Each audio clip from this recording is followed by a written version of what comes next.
This is a case study interview for William Bill Smithson. We are conducting this interview via a Zoom call as COVID 19 is still very much present and we want to take the proper precautions put into place by the CDC. Mr. Smithson does not possess a webcam, so for the duration of the interview, we will simply place a photo up of him. We have previously made sure that the microphones are working on both ends and we are both able to hear and respond to each other. We will now begin with our questions to Mr. Smithson. Mr. Smithson, do you feel that our surgical staff provided you with proper preoperative and postoperative instructions? Yes, I had a pre-operative exam and physical prior to even scheduling my surgery. Once scheduled, I was provided instructions to follow, such as maintaining a clear liquid diet for 4 hours before the surgery date, nothing red or purple in color, and a prescription for a prep drink with clear instructions on when to consume. For postoperative care, I was made aware that I would need someone to drive me home and take care of me for a minimum of 4 hours until the sedative were off completely. I was told to expect bloating, passing of gas, and possibly some blood in the stool after the procedure. However, if there were any concerns, to follow up immediately.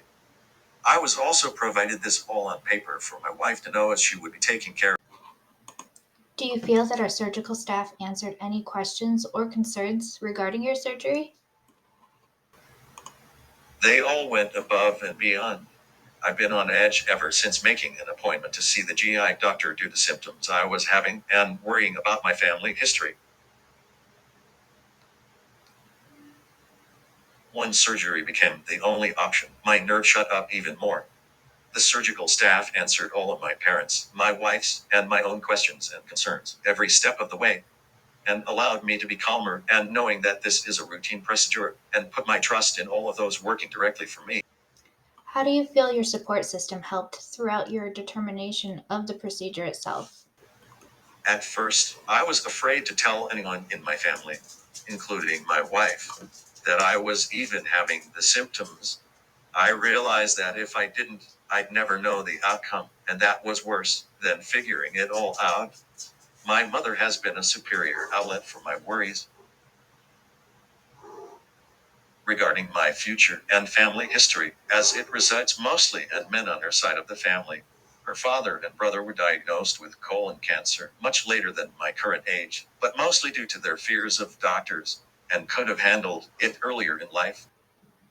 How has this recent ailment affected your mental health? First, I just experienced shock and utter disbelief, as I'm sure most do.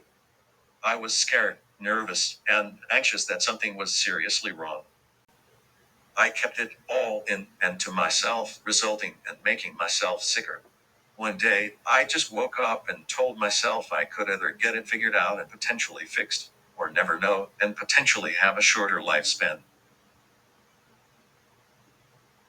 I picked myself up, told those closest to me of my symptoms, and we mutually all went forward in finding the answers I needed.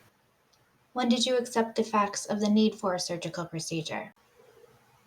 After my initial visit with the GI doctor, I briefly reverted back to holding it all in and not wanting to worry my family.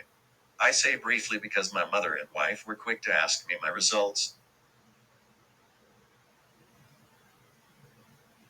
I believe it wasn't until I was sitting in the gown, in the hospital beds all hooked up, when I truly accepted this is the only option, and we will have answers after this.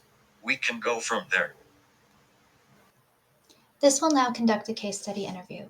We thank Mr. Smithson, his wife Jenny, and his parents Ted and Diane for their cooperation throughout the duration of this study. I thank the hospital staff, above everything, for making this procedure a little less stressful.